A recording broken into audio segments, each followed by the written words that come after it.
Hola a todos, gracias de antemano por la atención. Hoy en día parece que se ha puesto de moda entre los terapeutas y entre los guías espirituales y tal, la idea de encontrar un propósito de vida. Parece que todos tenemos que encontrarlo, es súper importante, y se nos dice que este propósito tiene que ver con lo que tenemos que hacer en esta vida. Tiene que ver con nuestras acciones, con lo que hacemos o con lo que creamos. Sin embargo, tal y como yo lo comprendo, el verdadero propósito no consiste en hacer algo, sino en dejar de hacer.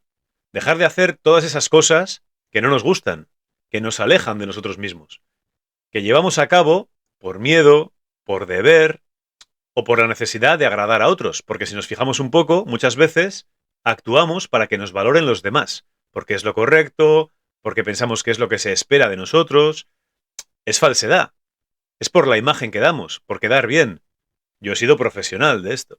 Entonces, no se trata de encontrar el propósito haciendo algo, sino dejando de hacer todo aquello que no nos gusta para poder ser nosotros mismos. Cada cosa que hacemos sin verdadero deseo, cada cosa que hacemos con desgana, suele ser una máscara. Estamos enmascarando algún miedo profundo o alguna herida emocional no resuelta. Estas acciones, muchas veces, no nacen de nuestra auténtica voluntad, sino de expectativas externas que creemos que son propias. Cada una de esas máscaras las llevamos por los demás para dar una imagen y así ser valorados o ser queridos. Cada cosa que hacemos sin querer hacerla es para que nuestro personaje, nuestro ego, tenga una apariencia concreta hacia los demás. Muchas veces se trata incluso de miedos o patrones que ni siquiera son nuestros, sino que hemos heredado de nuestro entorno familiar o cultural o social. Entonces, el propósito de vida no se encuentra en hacer más, ni en emprender grandes acciones o alcanzar metas externas. En realidad, consiste en dejar de hacer todo aquello que no nos gusta y que no resuena con nuestra esencia. No se trata de añadir más a nuestra vida, sino de simplificarla. Se trata de eliminar todo lo que hacemos por obligación, o por miedo, o por la necesidad de ser aceptados. Es el clásico ejemplo de la cebolla, ¿no? Es un proceso que puede compararse a retirar capas de una cebolla. Con cada capa que quitamos, nos acercamos más a nuestro núcleo, a lo que realmente somos. Las capas representan las máscaras que llevamos para encajar, para dar una imagen que los demás valoren, o para evitar el rechazo. Y a veces hay máscaras que están claras, pero muchas veces estas máscaras son tan sutiles y están tan integradas en nuestra forma de vivir que ni siquiera somos conscientes de que las llevamos puestas. Ni siquiera nos damos cuenta de que estamos haciendo cosas que no queremos hacer. Por ejemplo, puede que aceptemos responsabilidades que no nos corresponden porque tenemos miedo de ser percibidos como egoístas. O también puede ser que adoptemos ciertas actitudes porque pensamos que eso nos hará más queridos o más respetados. Sin embargo, estas acciones, en vez de acercarnos a nuestra verdad, nos alejan de ella, porque están diseñadas para alimentar la imagen que nuestro ego quiere proyectar hacia los demás. Dejar de hacer lo que no queremos hacer no es un acto de rebeldía ni de irresponsabilidad, sino un paso hacia ser auténticos. Es un acto de amor propio y de honestidad con nosotros mismos. Al soltar lo que no nos pertenece y lo que no nos gusta, damos espacio a lo que realmente somos para que se exprese. Y así nuestra vida se alinea de manera natural con nuestro propósito. No porque lo busquemos, sino porque lo dejamos emerger al liberar todo lo que lo bloqueaba. Y ese propósito auténtico no es que tengamos que hacer algo, sino simplemente, allá donde estemos en el momento presente, ser nosotros mismos. Nada más. El propósito de vida no está ni en el futuro ni en el pasado. Como siempre, está en este mismo momento. Cada vez que hacemos algo que no queremos hacer, añadimos una capa más.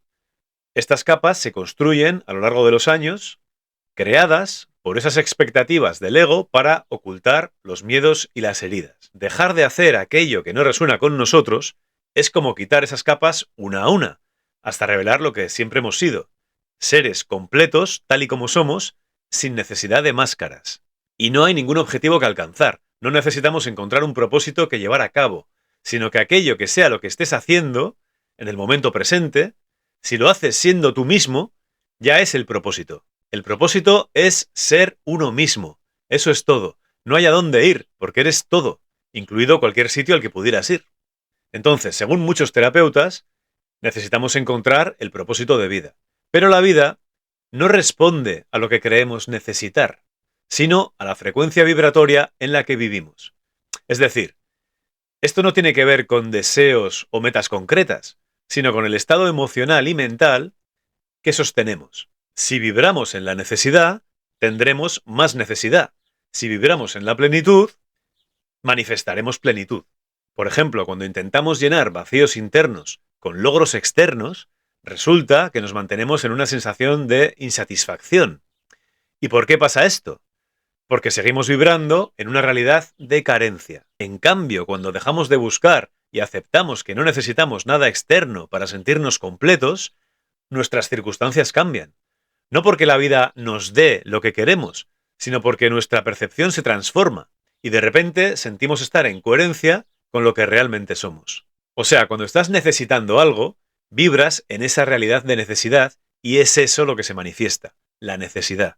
En el momento en que sientes no necesitar, ya no vibras en esa frecuencia, por lo tanto, o ya tienes eso que necesitabas o ya no lo necesitas. Es importante entender que el deseo, en sí mismo, no es algo negativo. El deseo es la fuerza que impulsa la vida. Pero si lográramos satisfacer absolutamente todos nuestros deseos, nuestra existencia perdería el sentido.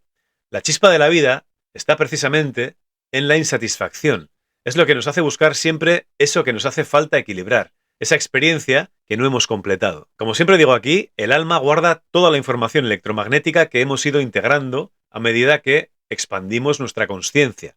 Y cuando el alma tiene alguna información incompleta, desea buscar la parte que le falta. Por eso necesitamos relacionarnos con los demás, con las demás almas, pero sin perder de vista que lo que buscamos no está fuera, sino dentro. La información del alma es la que se densifica en la materia y manifiesta nuestras experiencias aquí. No se trata de que el alma elige la experiencia que vamos a manifestar, porque entonces nadie elegiría manifestar unos padres maltratadores o una enfermedad infantil o cosas así, sino que por resonancia se manifiesta. No experimentamos lo que deseamos conscientemente desde el ego, sino lo que necesitamos completar, lo que necesitamos equilibrar. Una vez que ya está la experiencia completa, el alma la guarda para siempre y los deseos insatisfechos quedan en el cuerpo.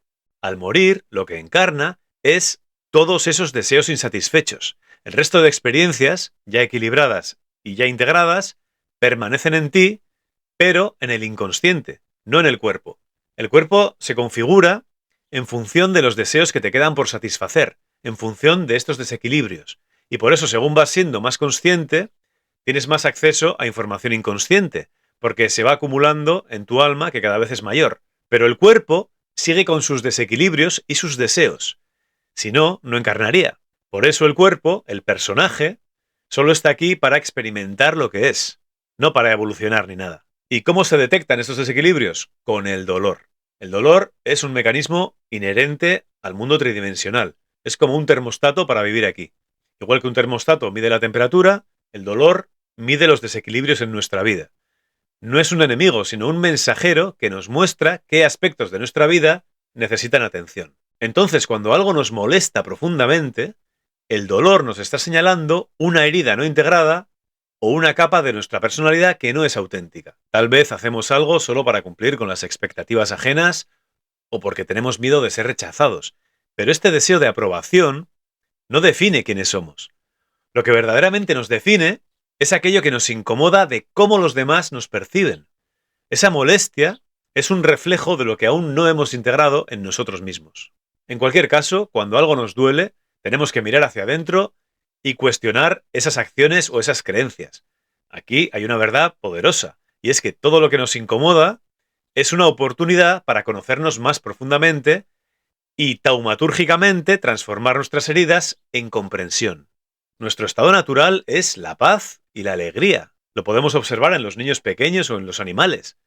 Sin embargo, el ego interfiere con esta experiencia natural al crear miedos y deseos derivados de la sensación de separación. Estar triste o con miedo es una creación propia a partir de querer ser amado, de no querer estar solo, desde el momento en que te sientes separado del resto. Queremos ser amados, aceptados, valorados, y eso nos lleva a construir máscaras y a adoptar comportamientos que no nos representan. Estar en paz significa aceptar el momento presente tal como es. Cada síntoma físico, cada emoción, son señales que nos indican que hay algo que tenemos que cambiar en nuestra vida. y no algo malo que ocurra sin motivo. Todo tiene una razón y es para transformarnos. Encontrar el propósito de vida puede parecer una misión súper difícil, pero en realidad no requiere esfuerzo. El propósito aparece inevitablemente hagamos lo que hagamos, porque es una manifestación de la información que uno tenga. No se trata de buscar algo externo ni de alcanzar un estado ideal. Nuestro propósito surge inevitablemente al eliminar todo aquello que no resuena con nuestra verdad. No se puede manifestar algo que no se es. Manifestamos lo que somos, y ese es el propósito. Cada cosa que hacemos sin querer hacerla, cada decisión que tomamos por miedo o por agradar a otros, es una máscara que nos aleja de nosotros mismos. El propósito no consiste en acumular logros ni en ser valorados por los demás. No está en hacer, sino en soltar lo que no somos para permitir que nuestra esencia brille. Cuando dejamos de hacer lo que no nos gusta, lo que queda es lo que somos, seres completos y libres para simplemente ser. Nos vemos.